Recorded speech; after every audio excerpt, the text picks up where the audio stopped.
Ang kaharian ng Diyos. Ang kaharian ng Diyos ay hindi paririto na mapagkikita. Nisasabihin man nila, naririto o naririyan, sapagkat narito, ang kaharian ng Diyos ay nasa loob ninyo. Jesus. Lucas 17:20-21.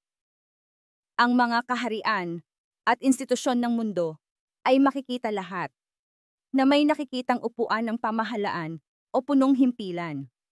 Kung hinahanap natin ang isang nakikitang pagpapakita ng kaharian ng Diyos, hindi natin ito makikita. Ang kaharian ng Diyos ay makikita lamang sa ating mga puso kapag ang pag-ibig sa Diyos at sa isa't isa ay pumalit sa ating pagkamakasarili. At sinabi niya, si Jesus, at kaniyang sinabi, sa ano nating itutulad ang kaharian ng Diyos? O sa anong talinghaga isasaysay nating ito?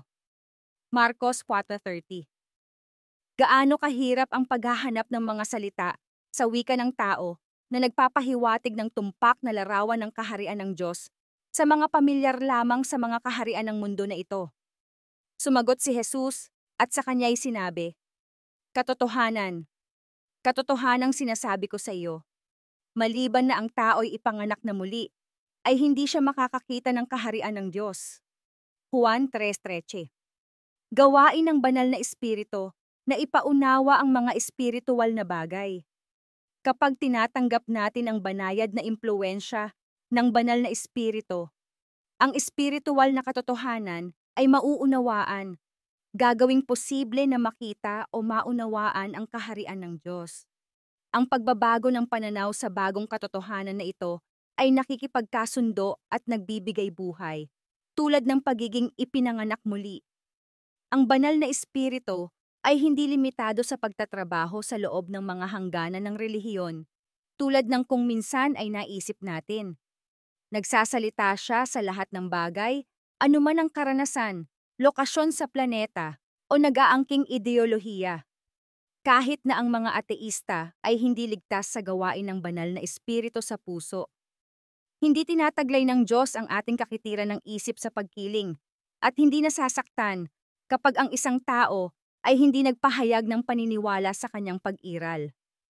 Ang sangkap ng espiritual na mga bagay na ginagawang maliwanag ng banal na espiritu ay hindi lamang kaalaman sa ulo, kundi isang pagbabago ng puso. Bilang isang halimbawa, ang isang mahabagin at mapagbigay na agnostiko o ateista ay mas tumutugon sa impluwensya ng banal na espiritu at mas malapit sa kaharian ng Diyos kaysa sa isang matuwid, relihiyonistang matigas ang puso. Ano ngang mas magiging mahirap para sa Diyos?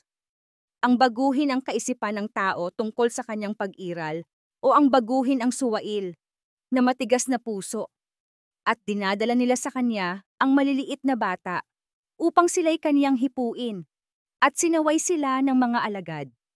Datapuwat nang ito'y makita ni Jesus ay nagdalang galit siya at sinabi sa kanila, pabayaan ninyong magsilapit sa akin ang maliliit na bata. Huwag ninyo silang pagbawalan, sapagkat sa mga ganito, nauukol ang kaharian ng Diyos. Katotohanang sinasabi ko sa inyo, ang sino mang hindi tumanggap ng kaharian ng Diyos, na tulad sa isang maliit na bata, ay hindi siya papasok doon. Marcos 10:10-15. Pagdating sa pag-aaral ng katotohanan tungkol sa Diyos at sa kanyang kaharian, ang pinakamahirap na bahagi ay hindi ang pag-aaral, kundi ang paglimot sa pinag-aralan na dapat gawin. Marami sa atin ang gumawa ng napakalaking pamumuhunan sa pagpapaunlad sa ating larawan ng Diyos. Kung ang larawang iyon ay nabaluktot, maaari itong maging mahirap upang bitawan ito. Dahil ang isang pangit na larawan ng Diyos ay napakatagal nang nakatanim sa popular na relihiyon. Nakatayo ito bilang pinakamalaking balakid sa pag-unawa sa katotohanan tungkol sa Diyos at sa kanyang kaharian. Ang mga bata ay hindi masyado ang pagkakalantad sa baluktot na larawan ng Diyos, dahil dito'y mas madali para sa kanila na tanggapin ang katotohanan tungkol sa ating banayad na Diyos.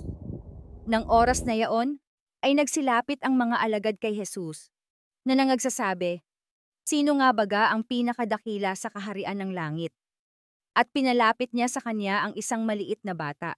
at inilagay sa gitna nila, at sinabi, "Katotohanang sinasabi ko sa inyo, malibang kayo'y magsipanumbalik at maging tulad sa maliliit na bata, sa anumang paraan ay hindi kayo magsisipasok sa kaharian ng langit.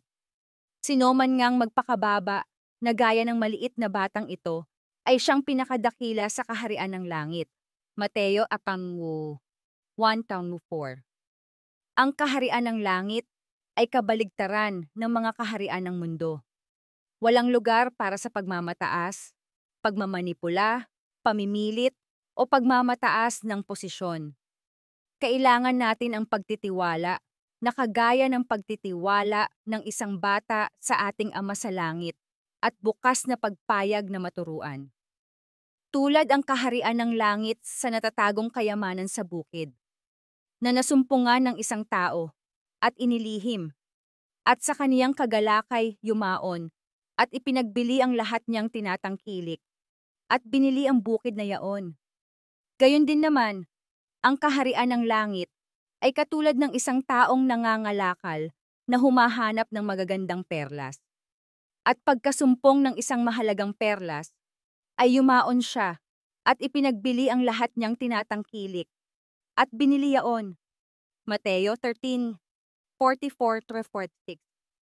Kapag nalaman natin ang katotohanan tungkol sa Diyos, na meron siyang walang hanggang, nakasentro para sa iba na pag-ibig, at siya ay lubos na mapagkakatiwalaan, habagin, at mapagbigay, magkakaroon din tayo ng malinaw na pangunawa sa kanyang kaharian.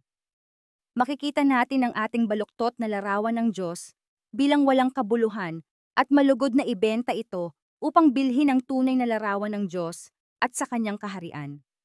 At lumapit ang isa sa mga eskriba at nakarinig ng kanilang pagtatalo, at palibhasay nalalamang mabuti ang pagkasagot niya sa kanila, ay tinanong siya, "Ano baga ang pangulong utos sa lahat?" Sumagot si Jesus, "Ang pangulo ay, Pakinggan mo, O Israel, ang Panginoon nating Diyos, ang Panginoon ay iisa. At iibigin mo ang Panginoon mong Diyos ng buong puso mo, at ng buong kaluluwa mo, at ng buong pag-iisip mo, at ng buong lakas mo. Ang pangalawa ay ito, iibigin mo ang iyong kapwa na gaya ng iyong sarili. Walang ibang utos na hihigit sa mga ito." At sinabi sa kanya ng eskriba, "Sa katotohanan, Guro, ay mabuti ang pagkasabi mo na siya'y iisa, at wala nang iba liban sa kanya, at ang siya'y ibigin ng buong puso, at ng buong pagkaunawa, at ng buong lakas, at ibigin ang kapwa niya na gaya ng sa kaniyang sarili, ay higit pa kaysa lahat ng mga handog na susunugin at mga hain." At nang makita ni Jesus na siya'y sumagot na may katalinuhan, ay sinabi niya sa kanya, "Hindi ka malayo sa kaharian ng Diyos." Marcos 2:28-34. Nagbigay si Jesus ng pampalakas loob sa eskriba na siya ay sumagot, "Hindi ka malayo sa kaharian ng Diyos."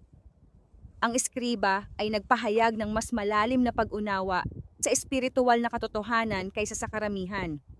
Hinigitan niya ang isang mababaw na pagbabasa ng banal na kasulatan at naunawaan ang pananaw ng batas ng pag-ibig na inihayag ni Jesus.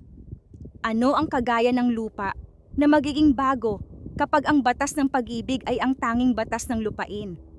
Ang pag-ibig ng Diyos na nakasentro sa iba ay makikita sa lahat ng sangkatauhan. Ang bawat tao ay mamahalin at pahahalagahan ang bawat iba pang tao bilang mas mahusay kaysa sa kanilang sarili. Phil 2:3. Magkakaroon ng isang estado ng kaligayahan at seguridad, walang hanggang higit pa sa kung ano ang maaari nating isipin. Datapuat gaya ng nasusulat, ang mga bagay na hindi nakita ng mata at ninarinig ng tainga, ni hindi pumasok sa puso ng tao. Anumang mga bagay na inihanda ng Diyos sa kanila na nangagsisiibig sa Kanya. 1 Corinto 12. Our Daily Devotional February, Feb. 12, 2025. Galing sa mga gawa. Ang banayad natin na Diyos, pahina 114-117. Pagpalain ka sa araw na ito, minamahal na kapatid. Nawa ang prinsipyo ng kaharian ng Diyos ang masainyo. Maranatha.